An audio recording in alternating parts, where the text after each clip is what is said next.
నిన్న హైకోర్టులో కేటీఆర్ సంబంధించినటువంటి ఫార్ములా ఈ రేస్ సంబంధించినటువంటి విషయాలు ఈరోజు చర్చకు వచ్చినాయి. సో ఆయనకు ఇంకొక రోజు గడువు పెంచినట్టు తెలుస్తూ ఉంది. దానికి సంబంధించి డీటెయిల్గా మాట్లాడేటువంటి ప్రయత్నం చేద్దాం మిత్రులారా. 31 వరకు అరెస్ట్ చేయొద్దు, కేటీఆర్ బెయిల్ గడువు పొడిగించిన హైకోర్టు. క్వాష్ పిటిషన్పై విచారణ, కౌంటర్ దాఖలకు సమయం కోరిన ఏజీ, మంగళవారానికి విచారణ వాయిదా అంటూ ఒకరిని చూస్తా ఉన్నాం.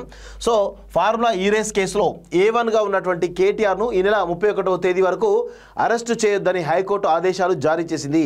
తొలుత 30వ తేదీ వరకు తను అరెస్టు చేయొద్దని చెప్పిన న్యాయస్థానం తాజాగా మరొక రోజు రిలీఫ్ ఇచ్చింది. కేటీఆర్ వేసిన క్వాష్ పిటిషన్పై ధర్మాసనం శుక్రవారం విచారణ చేపట్టింది. క్వాష్ పిటిషన్పై కౌంటర్ దాఖలు చేయాలని ఏసీబీ తరపు న్యాయవాదికి హైకోర్టు సూచించింది. దాంతో ఆయన కొంత సమయం కోరగా కోర్టు విచారణ మంగళవారానికి వాయిదా వేసింది. కేసు కొట్టివేయాలని, ఏసీబీ విచారణ నిలిపివేయాలని, బెయిల్ ఇవ్వాలని కేటీఆర్ పిటిషన్లు దాఖలు చేయగా మొదటి రెండింటిని ధర్మాసనం కొట్టేసింది. సో ఇక్కడ కేటీఆర్ నిజంగా చిత్తశుద్ధి ఉంటే విచారణ ఎదుర్కోవాలి, ఎందుకు కొట్టివేయాలని చెప్పేసి న్యాయస్థానాల చుట్టూ ఎదురుతున్నట్టు గతంలో ఇదే కేటీఆర్ అనేక మార్లు ఇలా ఎవరైనా ప్రతిపక్ష నాయకుల కేసులు అయినప్పుడు క్వాష్ కోలేపు దొరికిపోయినప్పుడు ఆయన చాలా శుద్ధపూస ముచ్చట్లు చెప్పిండు. తప్పు చేస్తే ఎందుకు, తప్పు చేయకపోతే ఎందుకు మీరు కోర్టుల చుట్టూ తిరుగుతారో, విచారణ ఎదుర్కోవాలి కదా అని కేటీఆర్ అన్నాడు గతంలో. సో ఇప్పుడు అదే మాటలు అన్నటువంటి కేటీఆర్ ఇప్పుడు ఎందుకో కోర్టు మెట్లు ఎక్కి తిరుగుతూ ఉన్నాడు. ఎందుకు? సో కేసు కొట్టివేయాలని చెప్పేసి అంటా ఉన్నాడు, అసలు ఏసీబీ విచారణ చేయొద్దు అని చెప్పేసి అంటా ఉన్నాడు. ఎందుకు అనాలి? ఈరోజు న్యాయస్థానాలు కూడా, న్యాయమూర్తులు కూడా ఆలోచించాల్సిన అవసరం ఉంటుంది. ఇలాంటి దొంగలని దయచేసి దొంగల్ని దయచేసి వెనకేసొద్దు, వాళ్ళకి ఎలాంటి తీర్పులు ఇవ్వద్దు, వాళ్ళకి పాజిటివ్ అని చెప్పేసి ఈరోజు మేము కోరుతా ఉన్నాం. ఎందుకంటే ఈరోజు ఇలా ఒకవేళ ఈ దొంగ గనక రిలీఫ్ ఇస్తే ఇప్పుడు రేపటి నుంచి ప్రతి ఒక్క పొలిటీషియన్ కూడా ఇదే చేస్తారు. ఈ కేసు రిఫరెన్స్ తీసుకునే ఖచ్చితంగా ముందుకు పోయేటువంటి అవకాశం ఉంటుంది. ఈ కేసు రిఫరెన్స్ తీసుకునే తప్పులు చేస్తారు, మళ్ళీ కోర్టుకు పోయి ఇదే కేసు కేటీఆర్ ఇచ్చిన కేసుకు దానిలో భాగంగా మాకు క్వాష్ పిటిషన్ వేయండి, క్వాష్ చేయండి, అదేవిధంగా మాకు ఏసీబీ జారీ చేయకుండా ఆదేశాలు జారీ చేయండి అని చెప్పేసి చెప్తారు. సో ఇలా దొంగలకే ఇక అన్ని రకాల దొంగలు ఇంకా పెద్ద పెద్ద దొంగతనం చేయడానికి రెడీ అవుతారు. సో అందుకే ఈ దొంగకు దయచేసి ఇవ్వద్దు, మీరు ఎలాంటి రిలాక్సేషన్ ఇవ్వద్దు అని చెప్పేసి కూడా నేను న్యాయమూర్తులను అదేవిధంగా కోర్టులను కూడా కోరుతా ఉన్నాను.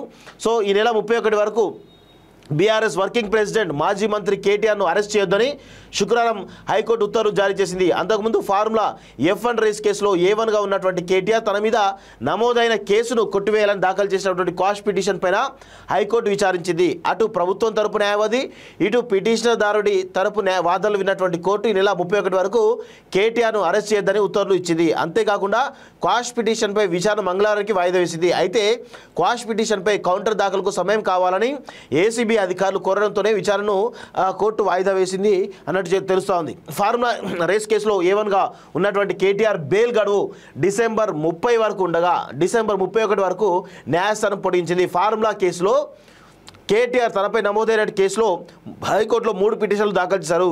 కేసు కొట్టివేయాలని, ఏసీబీ విచారణ నిలిపివేయాలని, బెయిల్ ఇవ్వాలని దాఖలు చేయగా తొలి 2 పిటిషన్లు ధర్మాసనం కొట్టివేసింది. 3వ పిటిషన్ లంచ్ మోషన్ స్వీకరించి విచారణ జరిపి డిసెంబర్ 31 వరకు అరెస్టు చేయొద్దని ఏసీబీ అధికారులకు ఆదేశాలు ఇచ్చింది. కేటీఆర్ ఏసీబీ విచారణకు సహకరించాలని చెప్పింది. ఇదిలా ఉండగా ఈ కేసులో గవర్నర్ నుంచి అనుమతులు రాగానే 18న సీఎస్ శాంతికుమారి కేసు నమోదు కోసం ఏసీబీకి ఆదేశాలు ఇవ్వగా 19న కేటీఆర్ మీద కేసు పెట్టారు. A1గా కేటీఆర్, A2గా అరవింద్ కుమార్, A3గా BL రెడ్డిపై కేసు నమోదైంది. ఇక 20న కేటీఆర్ ఆ కేసును కొట్టివేయాలని క్వాష్ పిటిషన్ దాఖలు చేశారు. ఇరుపక్షాల వాదనలు విన్నటువంటి హైకోర్టు తొలుత డిసెంబర్ 30 వరకు అరెస్టు చేయవద్దని తీర్పు చెప్పగా తాజాగా 31 వరకు అరెస్ట్ చేయొద్దని తీర్పు చెప్పింది. కాగా ఈ కేసులో ఏసీబీ వారం రోజులుగా ఫిర్యాదుదారు MAUD ప్రిన్సిపల్ సెక్రటరీ దానకిషోర్ స్టేట్మెంట్ను రికార్డ్ చేస్తున్నది. అప్పటి మున్సిపల్ మంత్రిగా ఉన్నటువంటి కేటీఆర్ ఆదేశాల మేరకు ఫార్ములా 1కు సంబంధించిన లావాదేవీలు చేసినట్లు ఏసీబీ అధికారులకు దానకిషోర్ వాంగ్మూలం ఇచ్చినట్లు అధికారులు తెలిపారు.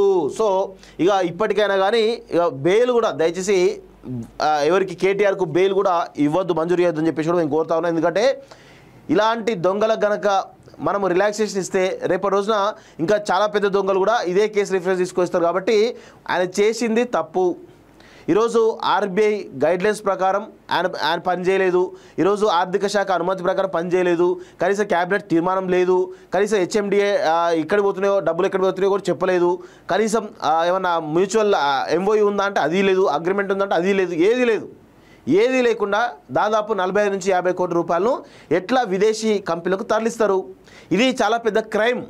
సో ఇప్పటికైనా కానీ న్యాయస్థానాలు దయచేసి మాలాంటి వాళ్ళకి అర్థమవుతా ఉన్నది, దయచేసి మీరు కూడా అర్థం చేసుకోవాలని చెప్పేసి కూడా మేము కోరుతా ఉన్నాం. ఇలాంటి దొంగలకు దయచేసి మీరు ఎలాంటి రిలాక్సేషన్ కూడా ఇవ్వద్దు అని చెప్పేసి మేము కోరుతా ఉన్నాం.